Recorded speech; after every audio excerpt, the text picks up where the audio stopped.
Boom! Welcome back, everybody, to the Omniverse Comics Guide podcast. We're your Omniverse Comics Guide guys. Everybody that's watching on the Twitch, our loyal viewers and listeners, we appreciate it. Don't forget to rate and subscribe if you're watching on Twitch for the first time, or if you're watching on YouTube. We appreciate you tuning in. And, of course, on all the podcast providers, rate and subscribe the show. Give us your feedback. Give us your comments. Tell us what you like, what you don't like. And, of course, most importantly, omniversecomics.guide right here. Boom. You see that? Omniversecomics.guide. Look at the tit. Right on Dave's tit. Look at the tit. But it's a wonderful website. If you love reading comics, it is the best place to go for reading orders, reviews, podcasts, videos. And Dave and Misha are the website team. I can't say enough how great the website continues to look and grow. Let's get into today's topic, George Perez. Yeah, this one was suggested by subscriber BC Scrubs, and it's a good one as well. It's a great suggestion, Scrubs, because who doesn't love George Perez? I don't know if I've met anybody who doesn't like George Perez as when it comes to superheroes. Yeah. Is there anyone more definitive? I mean, he hasn't done he virtually has done every character, hasn't he? There's one particular series for DC that may get mentioned or not, I don't know, that features a hell of a lot of characters. So he does love drawing everybody if he can. So yeah, I mean, actually probably two main DC. Let's not go into it too much, but yeah, I mean, I don't always think of him first, to be honest, but when you start delving into what he's done, you're kind of going, there's a lot of stuff there that's just undeniably good. Yeah. Let's get into it. Let's do it. It's you go first. If your turn. Yeah, go for it. Okay, no pressure. So right, I'm going to start off with probably a slightly lesser known one, but one that's often forgotten. This is Marvel Fanfare numbers 10 to 13 from 1983. It's a Black Widow story. Marvel Fanfare was an anthology series that had like a main larger storyline and then a shorter story at the end for the most part, at least for the beginning initial issues, when it launched in the early 80s. So it launched with an X-Men Spider-Man story, or Angel Spider-Man story, and then X-Men. And then, it hit issue 10, and we got a George Perez Black Widow story, and he loves drawing the ladies. He was very open about how much he likes drawing the ladies.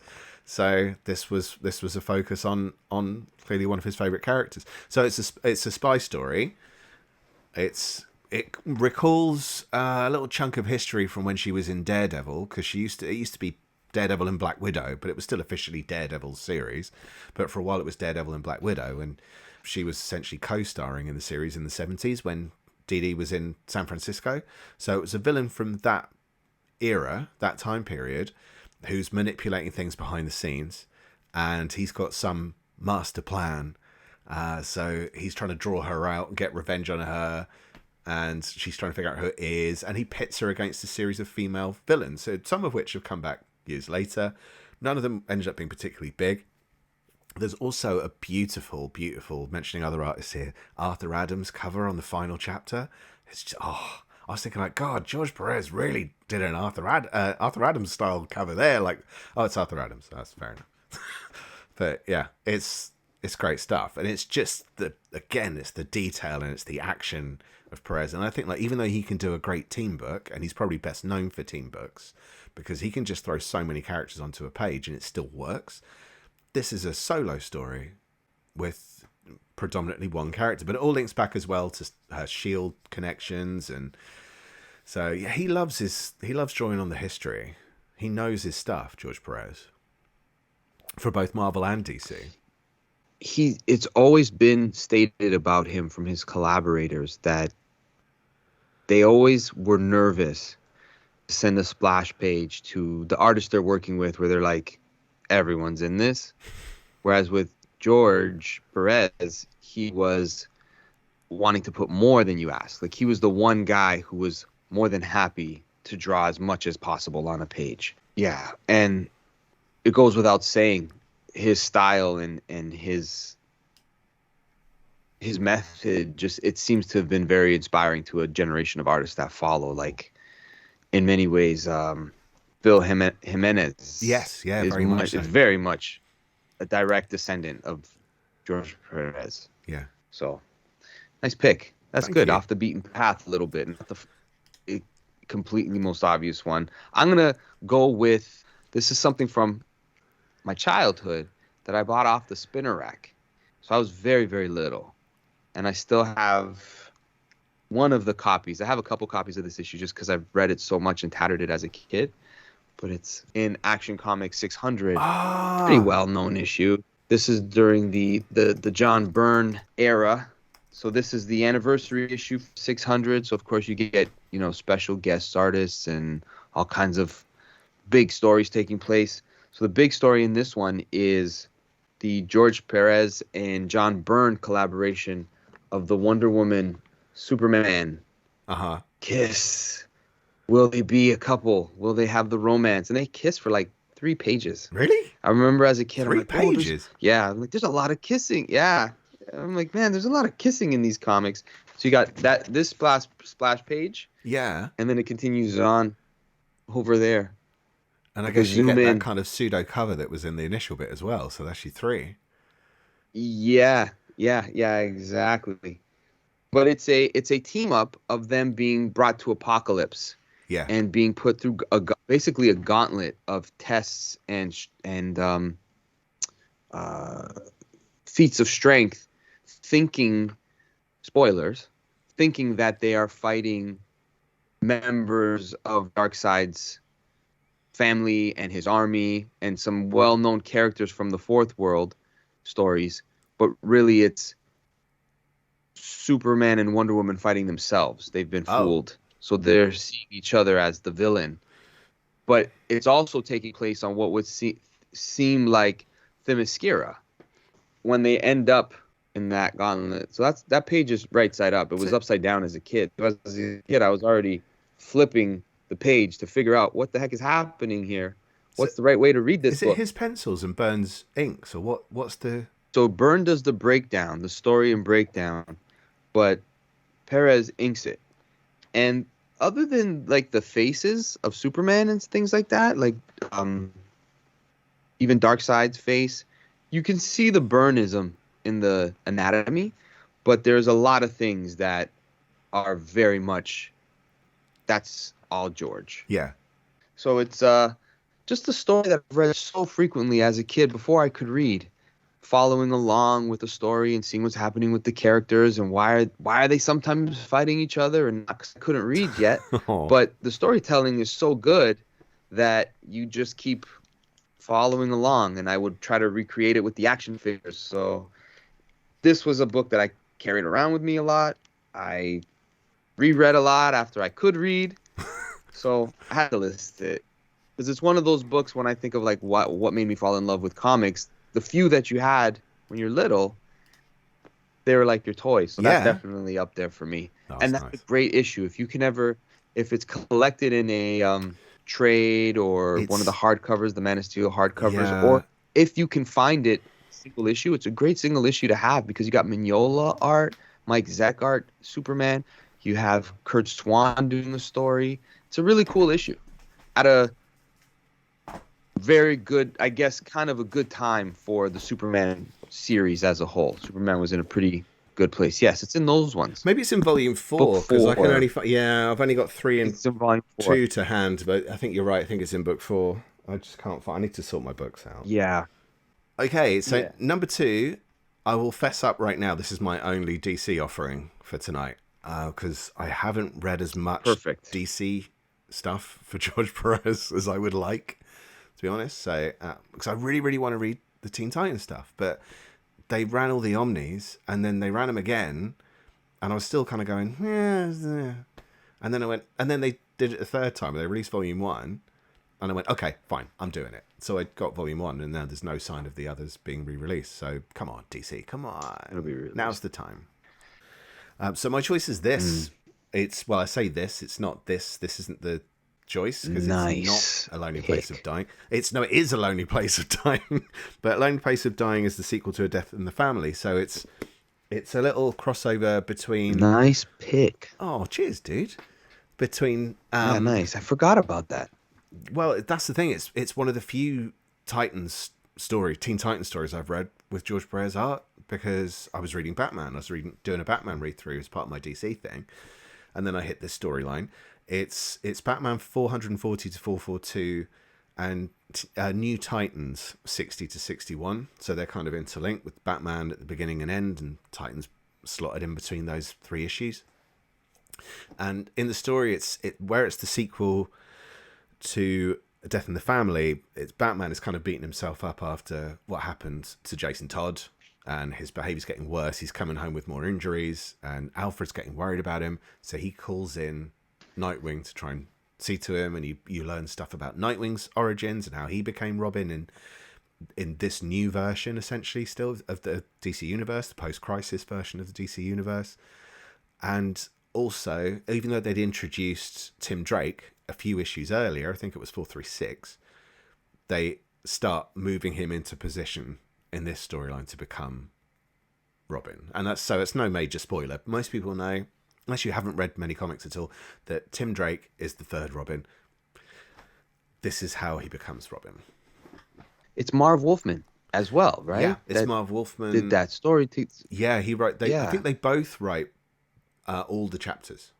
Makes sense. That's a great pick, because it's that team of Wolfman and Perez that it's the DC version or analog of Claremont and Byrne at the same time kind of thing, and doing major stories for team books that were, I think, I wasn't living at this time to say, but I think they were kind of scratching the same itch for the fandom of like a book that people are invested in. It's kind of soap opera. There's relationship stuff, but also big sci-fi things, but it's still grounded in a real city. Yeah.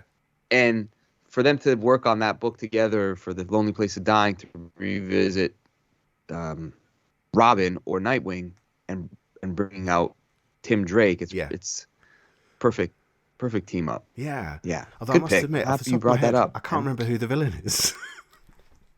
Who's the villain in this story? I think it's Two-Face. Is it still Two-Face? I think you're right, but yeah. I can't. Yeah, it's Two-Face. Yeah, which makes perfect sense. Yeah, good pick. Thank you. Yeah, nice. I like it. If you do want to read it, there is a deluxe edition of A Lonely Place of Dying, which has both that storyline and A Death in the Family. But there is also a paperback version. It's exactly the same stuff, but it's probably slightly cheaper. Yeah, that's a good one to pick up as well. Both stories of the death in the family, and then it's a perfect little trade to get you from one point of like the end to the beginning, death, the rebirth, see where it takes off from there. Yeah, if you do want to know where to go after that, there's a very handy Batman starter kit in which Eric explains what you can logically read next if you want to. So go check that out. There you go. We're plugging it tonight. My pick. That's it. My next pick, I'm gonna just get into what I've been kind of referring to, and that's the New Teen Titans, Judas Contract. This is a very, very famous evergreen story from DC, and you'll see it probably on every list of classic comic book stories, superhero stories. It'll be listed somewhere in the top 100, and a lot of it is that's true. Perez's artwork. It is the obviously in the title, the Judas Contract. There's a story of betrayal. Someone within the family, someone within the team has something up their sleeve. It's a bit of a creepy story. Yeah, it is. It doesn't age well as far as the relationship between the villain and the traitor. So the villain of the story is famously Deathstroke. Mm-hmm. If anyone hasn't read it, give this a shot. I don't want to spoil it more than that, but again, it's the debut of Nightwing, takes place during this time. So it is a pretty pivotal. Is perennial? No, perennial is not the right word, but it's a pretty pivotal story. Spot on. For what you were just talking about with the relationship of the Robins. Yeah. This is where the first, or the Robin that we know as, Dick Grayson, becomes the next character that in many people's minds prefer Nightwing. Wow. I think most people probably only know him as Nightwing, really. Don't they? It's almost like flashback stories. This is where it happens. I think he stopped being Nightwing in like 1982, Robin in 1982-ish or something like that. 83. So Yeah. like, for Yeah. most people, really, he's only Robin in the films and the animated series. Yeah. Yeah. So yeah, it's the birth of a character that's so beloved, and in many ways, like you said, people know him just as Nightwing. He's their favorite character of the Bat family, in a lot of senses. Yeah. And in regards to the Teen Titans at the time, they were kind of the X-Men of the DC universe, where it was people were having relationships and crazy things happen to members of the team that are traumatizing, and relationships and people change who they, their identity. Yeah. So it was it gave you that same sort of, like I said, scratch that itch on the DC end of things. And a lot of purple prose, a lot of Marv Wolfman overwriting things, just like Claremont was. Yeah. But the art is a sight to behold. Well, that's why they ended up doing that team-up issue, really, I think, because they were the equivalent. They literally were the equivalent. So they did X-Men Teen Titans or New Teen Titans. They were like the underdog, but the biggest, most popular characters, pretty much, at that point. Yes. When it kind of would have been the something Justice like the League and Titans. Avengers, like, no. Right. And what's interesting about that time, especially with the Batman characters, is that Dick Grayson and Batman weren't necessarily tight at that time. He was really trying to become his own man. And he was Robin. He accepted the fact that this is who I am and I'm the leader of my own team. Yeah. But looking back, you always kind of, even when you read the comics today, there's always that moment in time where Dick Grayson and Bruce were going through growing pains. And it really comes from this time in DC. Yeah. That we sometimes forget there are things pre-crisis that always have a place within the lexicon of like the mythology. It still belongs. And this is one of those stories. It is. It is. It's funny. I have read it, but I want to read it again. I think I was kind of reading some old DC and kind of going, I don't know if I want to get into this DC thing. So I had this kind of like, my brain's going, go on, like, do it. And I'm like, no, I want to read indie books. And then gave it a go, but I need to give it a proper go. Because I love Deathstroke as well, even though he's a bit of a wrong-un in this one. Yeah, I love that character too, but interesting what people didn't necessarily bat as much of an eyelash to. It seems like we look at it now, we're like, hey, anyone in the editorial look at this story and think maybe that shouldn't be the situation here? Or is it adding to the villainy of the character? Like, I don't know, but I don't know. It doesn't, Yeah. Bit of an odd choice, one of those books that, it'll be one of those books where viewer discretion advised. Like, this was written in 1980 something. Bear when that this in kind of mind thing was okay. Yeah, I get it. Anyways, great book, cool, though. though. Great artwork. I want to read it again, so cheers for the popping it back in my brain. Thank you. You're number 3. Okay, thank you. Oh, Omega Bread says Judas Contract was fun, a bit more underage sex than I anticipated. Well, sometimes you're just not expecting it, and there it is. But I guess if you call yourself Deathstroke, then I'm not finishing your comments. But that was kind of happening in X-Men as well, because Cyclops was Colossus, was 18, and he was with Kitty Pryde, who was like 13. Right? Or 14, maybe? I mean, so not... That's why the crossover story kicks off. I don't know. Anyway. Good comics, some strange choices. Ignore the strange choices. That should be our strapline. Good comics, strange choices. Right, this is another Ralph Macchio. This is a Ralph Macchiato and Mark Grunwald written story. It's from 1979, when I was 3. But it was one of the first trade paperbacks I ever bought. So it's a 6-part story, but Perez only provides the art for the last 3 chapters. So the first 3 chapters are drawn by John Byrne. The last 3 chapters are drawn by George Perez. So you get a nice amount of section of art. Again, it was those 2 major names from that time. So it's Marvel 2-in-1 number... Well, the Perez issues are 56 to 58, though the storyline begins in issue 53 with Byrne. It's called the Project Pegasus Saga, or some people call it Pegasus Project. I've never read this. I've never read this. I don't know if it's necessarily aged overly well, but it has a place for me because it was one of the first old school stories I read from like my youth. Because when they collected trades, they were like some really random stories. They had Dark Phoenix, or they had the Elektra Saga, as it was, I think, pretty much for Daredevil. So it wasn't the full issues always, or they skipped chapters out and they just did like an abbreviated version of the Daredevil Frank Miller stuff. Wolverine miniseries. So it's just the odd thing, and one of them was the Project Pegasus Saga. So the thing, Project Pegasus Saga, and it also had like an Impossible Man story as well from a couple of issues after that. It's a callback to a villain who appeared earlier in the series when they did a team up with Doc Savage, who you probably won't get to even read that on any of the apps or anything because Marvel don't own the rights to Doc Savage anymore. But they team up, they fight this bad guy.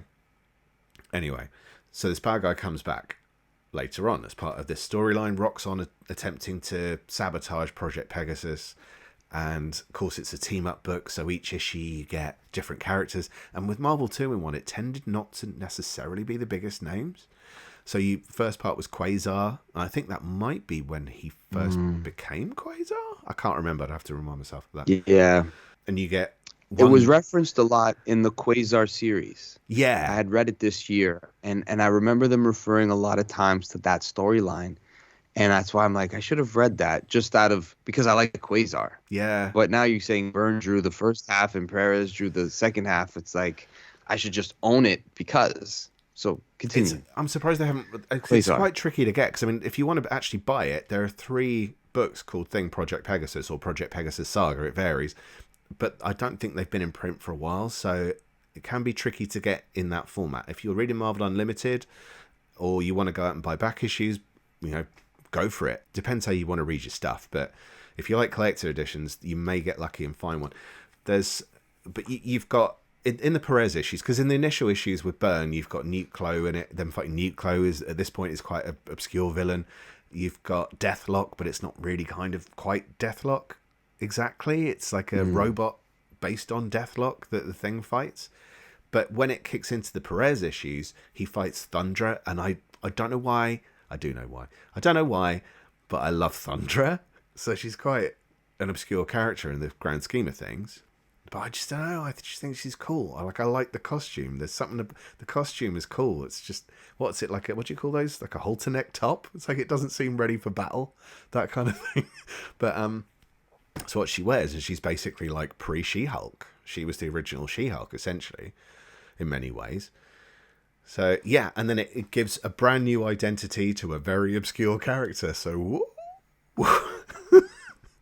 so there's a character called Wondar who was introduced in Man-Thing, and he was a rip-off of Superman. So he was like a parody of Superman that Steve Gerber created.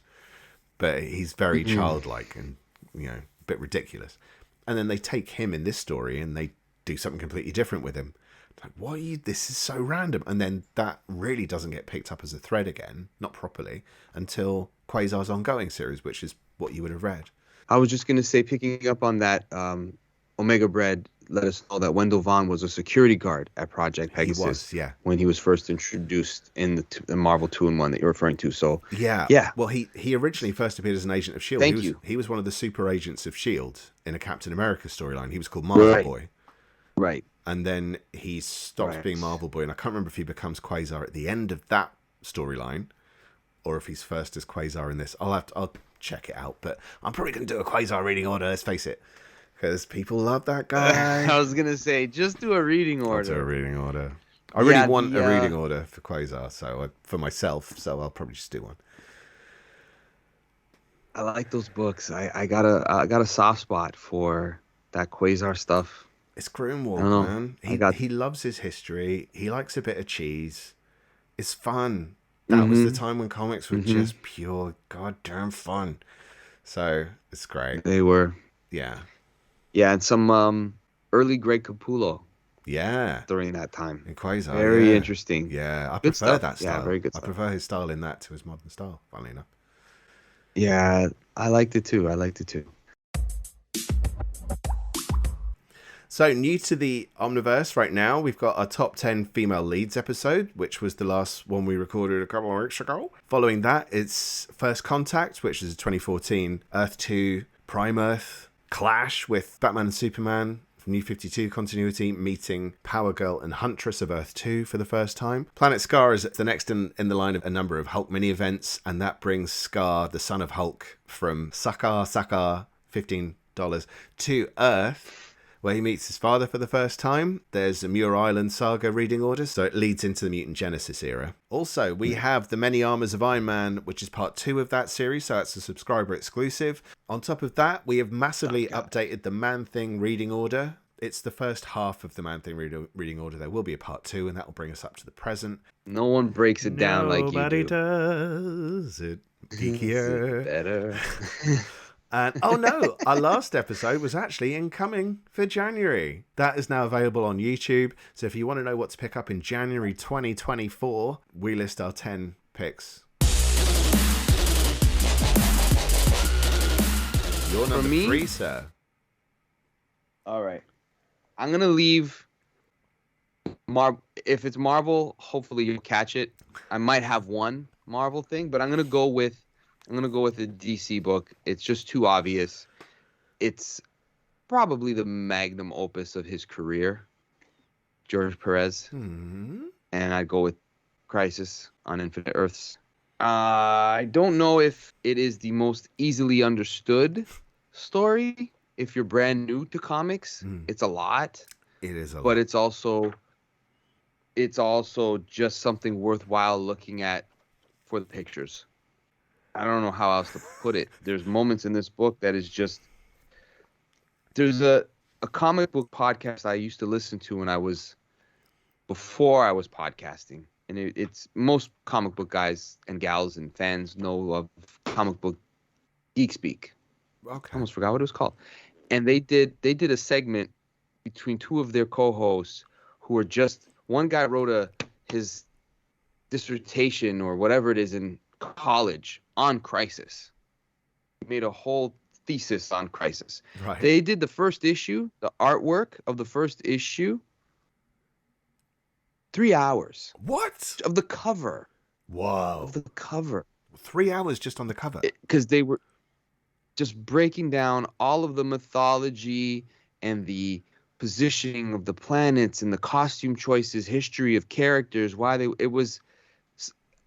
I'm getting at is people who love this book and love the artwork of George Perez really go in depth with this. And this is the story that, needless to say, you can tell from the cover, it changes the publishing history of the company. That's also why it's kind of a key story, but not so much because, wow, what a incredibly mind-bending, incredible story. This is where certain characters cease to exist in order for other characters to take center stage. Mm-hmm. This is where years and years of history and mythology kind of get erased, and you get a clean, fresh slate for certain characters like Superman. And then as well, it will always and forever be referenced within all of the other DC events. Heretofore, as they say. Yeah. And it all begins with Crisis on Infinite Earths, the Anti-Monitor, the Monitor, it'll always, and when the Anti-Monitor shows up, it's like, oh no. It's maybe in the DC universe on that level of Galactus, like, oh shit, that guy's here. Probably more so than Galactus, really. Probably more so, right? Because this is an eater of universes and multiverses, right? So, again, the classic team-up, Marv Wolfman, George Perez, ending and reigniting the DC universe in 12 issues. It's a sight to behold. Yeah, it's crazy. It's another one of those examples of just every single character seems to be in it. Well, they did. That was the reward for the readers, wasn't it? Basically, it was like, if you've been following us for however long, you'll see your favorite character in here at some point. I think like Commandy is in there. Everybody. Yeah. And every kind of version that you know. Yeah. Which helped me understand that DC would have been a very confusing comic book company to read with the Earth 1 Batman, who him and Catwoman do get married and they have a daughter that's the Huntress. But this Batman that that's not, no, this one belongs to that history. It's like needed to clean up. But this is the cover of issue 1. Beautiful wraparound cover that I actually was able to find at a con for a pretty decent price, but I would have had to go into my long boxes to sort through and figure out where it is. But crazy, crazy sight to behold. There's the cover of the Supergirl death here on the cover. That's a callback to Byrne, right? Yeah. With the Phoenix. Well, that's the thinking, yeah. So there again, there's that thing with them. Yeah. A little nod to each other. That is true. Boy, you were saying something. Well, just the covers in themselves as well. Are like a lot of them are. There's 12 covers. There's a lot of them are considered like classics individually. So like to get that many great. Yes. It was the equivalent of Marvel's Secret Wars at the time, which did 12 covers, and actually there are quite a few standouts on that. But in many ways, Crisis could be more so. I think part of it is just the sheer amount of detail and the kind of the epicness of those covers. Is epicness a word? It is now.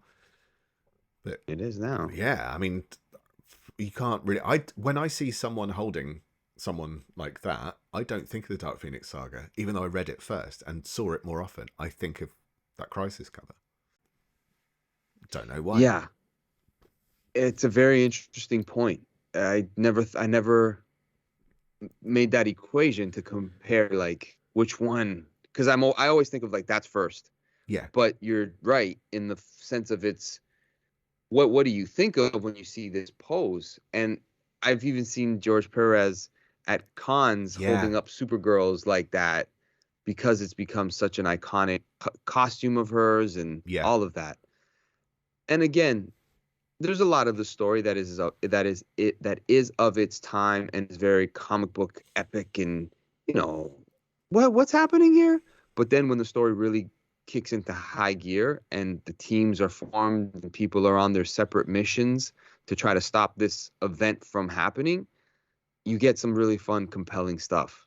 So the hardcover, it's a great value for what you get, the amount of story you get, and it also includes the history of the DC universe at the back of it, which kind of cleans everything up nice and neat for you to continue going forward. I think that hardcover is a great option if you want to own this story. And it is one of those books that's kind of like, it's an evergreen. Like, it's good to have in the collection if you are not necessarily a completist, but you want to have key moments to refer to. That's one that needs to be there. Yeah, for sure. It's funny as well because I know I keep talking about DC Bronze Age at the moment, but I kind of feel like having read a bit more of it, I might understand Crisis better. But most people that will start reading Crisis won't have read much of the stuff from before because there isn't a lot they really push. It's generally like Crisis and then Dark Knight Returns in year one. Dark Knight Returns isn't even the same continuity. You know what I mean though? It's like people aren't going read this, read this, and then Crisis. They just go Crisis onwards. Whereas some people were reading it at the time and seeing all their favorite characters they've been following, that would have been an entirely different experience. So now that I'm dipping back, I kind of want to try Crisis again. It's like, I won't necessarily say how he phrased it, but Omega Bread says something in the comments about how he's read it 5 times and still doesn't know if he likes it or not. And I've read it 3 times and I don't know if I like it or not. But having gone back and read more, I now want to read Crisis again, which says something. So, and it looks it's ridiculous. Like, it's so amazing to look at. It is. I read it once, the first time completely on a vacation. So I was in like a happy place, and the colors and the artwork made me feel like a kid again. But as I'm reading it, I'm like, what the hell is happening in this story? Do I get it? And I liked it more as I continued reading it, and I got to the end of it. I felt that was good. But what was that? I don't get it. But to put context, I got the hardcover because I wanted it in that hardcover format. I had the trade paperback, and I upgraded because I said I loved it. It's weird. It's very weird that it's just, again, Omega Bread read it 5 times. You've read it 3 times? You said? Yeah. Well, first time I didn't even finish it. I got to issue 11 and just went, I can't do this anymore. Yeah. It's like reading a novel. Well, it will it's take like that reading. amount It of feels like reading a time. novel with some of the pages missing because you don't know the importance of some bits. And I think that's I think the people that refer back That's to it true. who loved it when it came out, they read it when it came out along with other comics at the time, which make it make more sense. Sure. So that's probably Sure. where it is. But it's not to say it's a bad thing, and a lot of people love it regardless. I bet there are a lot of people that have read it and haven't read all the extra stuff or the stuff before and have loved it. So it's just one of those things, but it's undeniably beautiful to look at. Yeah, it's the key moment in the DC universe, story-wise and publishing-wise. Yeah. It is the key moment because everything, even till this point, when they restart a universe or they go back to a number one, there's always some sort of 0 hours, a reference to Crisis in Time, and then you got the Final Crisis and Infinite Crisis, and they're all technically Flashpoint. Flashpoint's almost like the modern version of Crisis, but people didn't get as upset about Crisis as I don't think as they did with Flashpoint. Why? It's the same principle. I'm not sure. Exactly the same principle. It is. You're right. Even something like the Sinestro Corps War. Yeah. It's not gonna. You don't get that story without Crisis on Infinite Earth. So it's kind of one of those things that if you want to know, it's in there somewhere.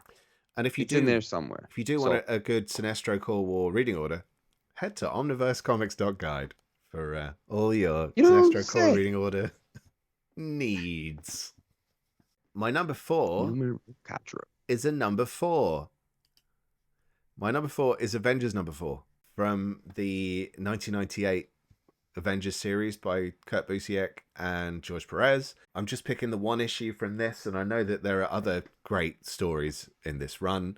I'm kind of I can be a bit on the fence about some of the stuff in this run, and it's not because of the creators or how anything looks. I think it's sometimes the villains didn't work for me on this series, but weirdly this issue doesn't really have many villains. It has one villain in it, and he's in it for like a page, and it's a double-sized issue. So it's one of those issues of Avengers which I kind of have a real affection for, which is when they choose a new lineup. I love lineup change issues. Like, I just want to know who's on the team, and they do it really well because people start leaving the Avengers mansion. So it follows the 3-issue storyline where virtually everyone who's been an Avenger has been involved, even if they've been a reserve or a honorary member or anything. They're all in those 3 issues, and it's like the world goes crazy and it's a medieval era, and then it gets put back, but they're still all hanging out at the mansion, and they're choosing who's going to be on the team, and basically people are leaving the mansion, and the press are all outside going, who's on the team? And so She-Hulk will come out, and they'll, yes, Whirlwind was the villain in it. Well, remember, dude, Omega. So he's beaten. It's like the worst possible time to attack the Avengers is when they're all there. So yeah, it's great. Like, She-Hulk comes out of the mansion and she's going, no, I'm not on the team, and we don't know who is on the team yet. We've also at the same time got all the melodrama stuff with Scarlet Witch trying to talk to the Vision, and she's accidentally just conjured up Wonder Man back from the dead, and how does this all work with the 3 of them? Love triangle, woo! I love these comics. I'm such a sucker for this time of Perez and Busiek. Yeah, so fun. They're the bits, to me, they're the best bits of this run. I mean, I know that we could mention another one. It may get mentioned still. There's time that is undeniably great, but this is one of those moments. I love issues like this. So yeah, it's Avengers number 4, 1998, or volume 3, depending on what you prefer to call it. Nice red cover, all the little heads in the big A. It's not even like necessarily the most complex thing, but it's just, it sticks in your head. It sticks in your head. That does. It's great. Yeah, good, nice pick. I like that. Yeah, it's great to reference that series because that body of work that he put together during, I think it was like 35 issues or so that he was involved with the book. I don't know if he drew it all, but it's, epic stuff. I'll go with another one of those books. This is, again, Busiek and Perez. But I'm a dick. What? I'm a dick for this. Why? JLA Avengers. Why are you a dick for that? One, because because it's not easy for people to get their hands on. And that's what I feel bad about. Is I want to recommend a book that people can easily get, and it's not like I got it, you don't. That's a dick move. But I bought this when it first came out in trade at the comic shop, like in my neighborhood, because I had never read the series. And Justice League and Avengers team up, please, yes, please.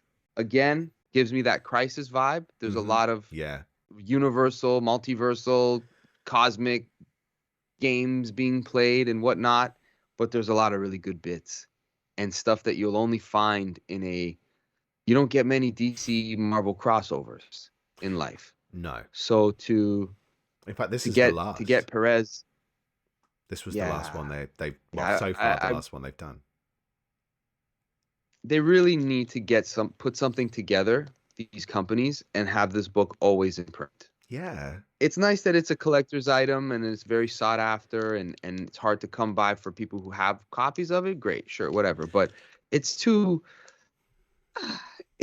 everyone should be able to get their hands on this all the time in regards to adding it to their collection and reading it. Yeah. Marvel and DC, I think, need to be the most, in many ways, because they're in the spotlight more than anyone else. And some people think comics just mean superheroes, especially when people say comic book movie, because it makes it sound like comic books are only superhero things. Like, they're not. But Marvel and DC really should be leading the way in terms of making the most accessible stuff, but also having the core stuff always available, the evergreen stuff, like you say, always available. And like JLA Avengers, why not have it always available? Like, grow up, because it's the two biggest teams from both companies. Like, who wouldn't pick this? Someone goes in the thing, I can read Superman with Iron Man and Captain America and Batman in the same book. Like, keep it going. Being drawn by the best artists to get everybody on a page. Yeah. Right? And Starro's in it. I was this close. Yeah. Yeah, everybody's in it. There's a good moment between Batman and the Punisher where you would think, like, I wonder what that would be like. Yeah, Punisher's in it. There's moments little moments that are worthwhile. You haven't read it? I've never been able to get hold of it. Yeah, and I didn't realize when they re-released it in the hardcover version that it became like a get it if you can, as soon as you can, because that's all there's gonna. I didn't know that. Well, I was gonna take my copy. Even when they did the paperback version last year, they did the same. Get it while you can, and it wasn't easy to get. Yeah, celebrate man, the guy. On. People are always gonna buy the best way to celebrate the guy between the two companies. So 100%. Yeah. Thank you. Right, let's see what you pick for your number 5, because it'll dictate what I pick for mine. Okay, you probably know what it's going to be then. It is, I'm just going to say it, Incredible Hulk Future Imperfect, numbers 1 to 2. I figured you were going to pick that, so that makes it easy for me what to pick next. Okay, cool. Continue. Is that really what you thought I was going to do? It was one or another. Okay. I was back and forth, but I said you gotta give the Hulk the shout, because I haven't read that story. Admittedly, that's the next Omni that I read from Incredible Hulk will include this, so I'm excited to read it. But every time we do an episode something like this, I'm like, man, I can't believe I haven't read that story yet. Yeah, it's nuts. Continue, please. I mean, like, it's nuts. It's as a story, it's not you haven't read it yet. I mean, there's plenty to read out there, so don't feel bad. But it's available in the Hulk. It's available in the Hulk Epic Collection Future Imperfect. It's available in. There's a book that's just Hulk Future Imperfect, which you might still be able to track down. There's a hardcover Premiere Edition version, I think, and a paperback version that's quite old now. Incredible Hulk by Peter David, Omnibus Volume 3. It's also included in. So it's in loads and loads of places. And it's probably in the Hulk Maestro Omnibus as well. Of course it is. I didn't get that one though. It's a 2-issue, double-sized issues there. Epic. It's Peter David, the best Hulk writer of all time. Don't care what anyone else says at this point. I know some other people have come along since, but no. Peter David is the best Hulk writer of all time. Can't even remember the other guy's name. I was going to mention his name as a joke, and I can't even think what it is. That's how much I don't think more recent stuff is. Anyway, that's just my opinion, man. So that's just like your opinion, man. What was that? Oh, that's from The Big Lebowski. Anyway, Brain focus. So it's a two-parter in which some characters from the future come back in time and they recruit the Hulk to beat the guy who basically rules their future. And when he gets there, he discovers that it's him.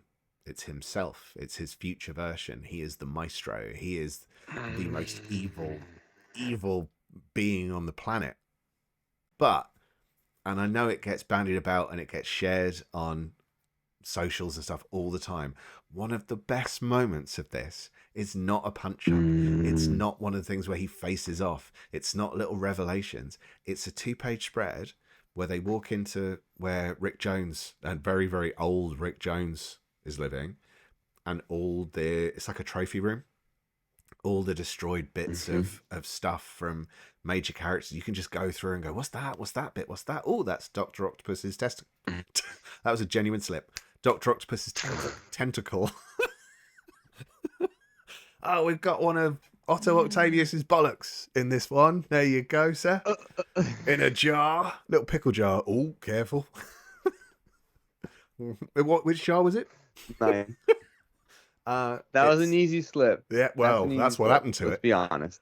So you get also this. It's probably Stiltman's legs. There's always Stiltman's legs in these things. You know, Surfer's Board, Nega bands, and tons. And it's just you just sit and study these 2 pages at your leisure and see if you can recognize all the bits. And it's just, this is the pleasure of reading comics. You know, Peter David has said actually that when he saw that page, he just couldn't believe he included in it, how much detail he put. He said that's because they've asked him who was your best collaborator with all the people you worked with on the Hulk, because there was Gary Frank and Todd McFarlane and you name it. He had a slew of people to work. Dave Keown. Dale Keown. And he said, Dale Keown. He said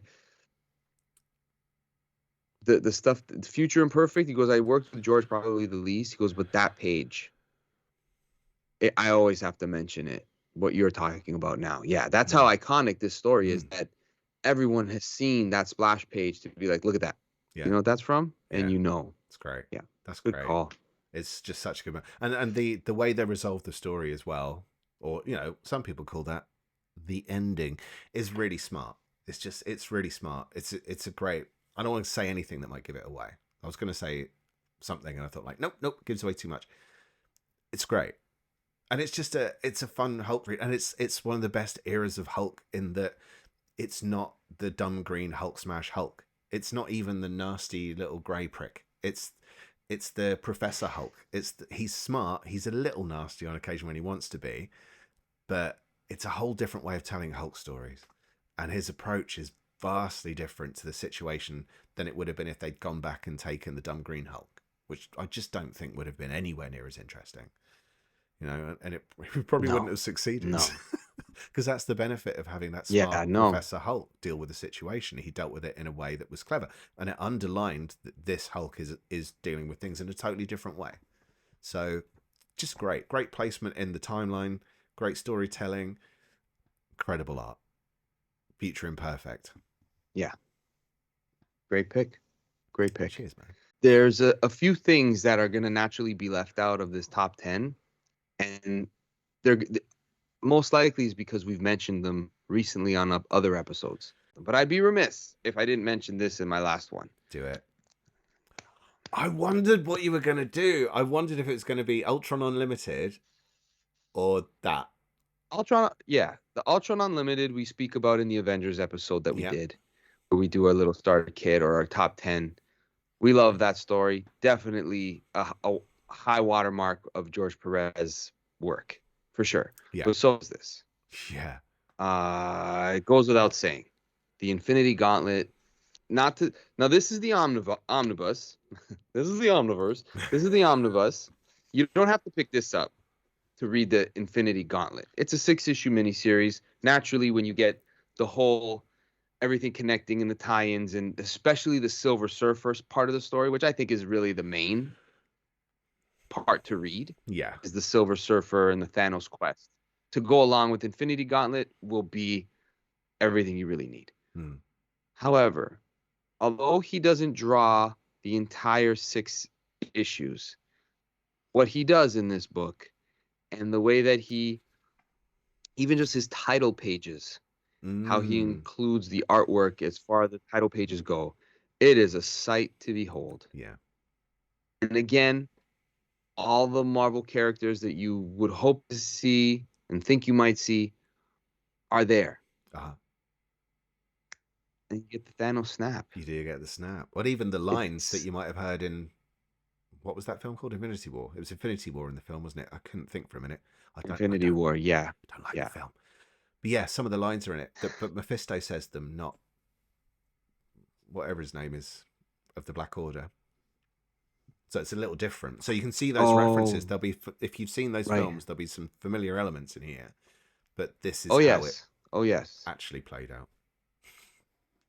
Yes. In the real 616. Again, I wasn't. Yes. And I did not read this story until I was much older, many years after the fact. And I think I did it because it was, again, one of those, like, it was a crisis where you need to read this moment in the history of publishing as well as the creators and what branches out from it. But unlike Crisis, the more that I read in relation to the Infinity Gauntlet, the more I like it. Because it is very philosophical, and it isn't just, there's a lot of fighting and natural splash pages, but that's not what it's really about. No. And that's the cool thing about it, is that even though it's a comic directed towards a young audience, where all of the toys that kids would want to play with are in the book, it's really a study of, like, Greek philosophy in a lot of ways, just because of Jim Starlin's interests and things that he was into. So this book, and George Perez's art, as well as Ron Lim, you can't forget him picking up the pieces and carrying the torch for the rest of the way. Yeah.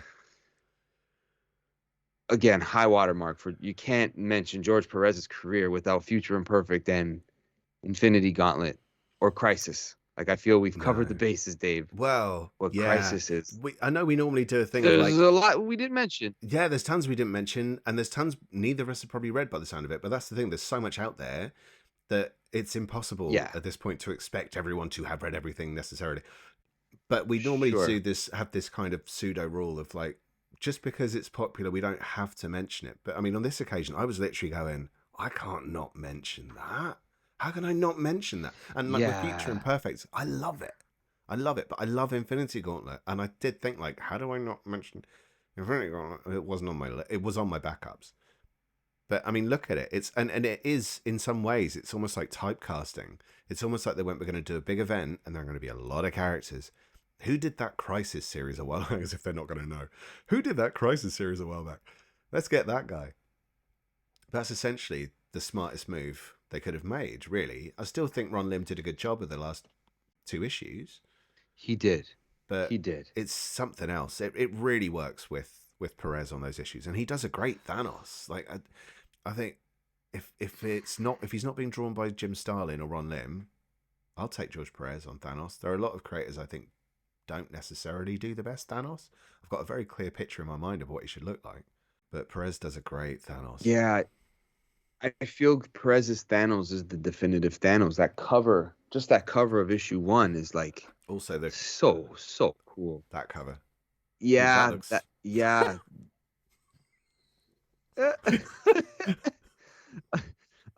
Omega Bread says that I got the Infinity Gauntlet trade paperback for X-Men in '94. It was the best present ever. It was the first time I ever felt true dread for the heroes. That moment where Cap is the last hero standing gets me every time. And BC Scrubs had mentioned before that it took him 2 years as a kid to realize Ron Lim drew the second half of the Infinity Gauntlet due to George's poor health. Yeah, I didn't know either. And it's funny because their styles are completely different, but it worked. How? But yeah, I was the same, man. I was the same, Mr. Scribbage. Mr. Scribbage. Yeah, it's funny. It just works. It was a great team, great creative team on that, and it came out so well. It's such a great event. Incredible to look at. For me, all of the stuff we've mentioned tonight, takes your breath away when you realize the amount of detail, the scope, the characters. Nothing is left out. Yeah, when it comes to superhero team comics, he's very much the man for the job. He is. Omega Red asked a question: Did George Perez ever do a creator-owned image book? He did. He did Saxon Violins, which was a 4-issue epic comics series, I think. So it was like the creator-owned arm of Marvel back in the day. He did that with Peter David. It's riddled with innuendo, and it's about the porn industry. I didn't think it was particularly great. I have read it, but I think they've done better stuff. On top of that, for want of a better phrase, he also did a series called Sirens, but I can't remember if that was for Boom or Image. I think it might have been Boom, and it was an all-female super team. And while it's not an Image series, he did a fair chunk of Ultra Force for Malibu Comics as well. So it's an independent series technically, even though they were eventually bought out by Marvel. But yeah, he did that. I'm trying to think if he drew Godwheel, which was their event book as well. I have read that, but I can't remember if he drew it. Yeah, so he did some stuff for the Ultraverse as well, and the Ultraverse was very popular for the people that followed it back in the day. But then it was bought out by Marvel, and they kind of screwed with it, and then it just died. Though with the release of stuff like the cross-gen books, who Marvel also bought out, and then they disappeared. There's potentially that could be a sign that stuff like the Malibu might come back. I don't know if there are other complications around the copyright there. I mean, why would you buy something and not own the copyright for it? That seems weird. So who knows? Maybe we'll see some of that George Perez Ultraverse stuff in print in some form in the future. Fingers crossed. George Perez, top 10. I hope everybody found something to read for the first time or again, or was brought down memory lane, remembering some of the reasons why we fell in love with this hobby in the first place. And that's always what I'm grateful for creators like John Byrne, George Perez, who just, you felt that they loved what they were doing, and they appreciated all the fans that would let them know that, especially George Perez. He always seemed like a guy who was very appreciative of his fans. So rest in peace, George. Thank you for all the work, and hopefully everyone enjoyed this episode for him. Yeah, man. Thank you all for watching and for everything, all your support this year. And I do still want to add a little rundown of who's supporting us at the end of our videos. I just need to get that information. I don't have the actual names people use.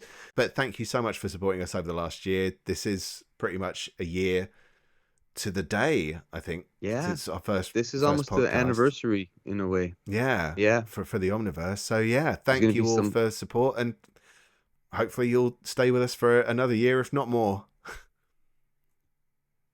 To be fingers crossed, but there are things in the fire for next year that, if all things go according to plan, and we converge, the Omniverse will be, it'll be very, very cool. I promise. Oh. But I don't want to. It's in the works. It is in the works. We're working. We're working on it. It's gonna be good. It's gonna be good. Oh yeah.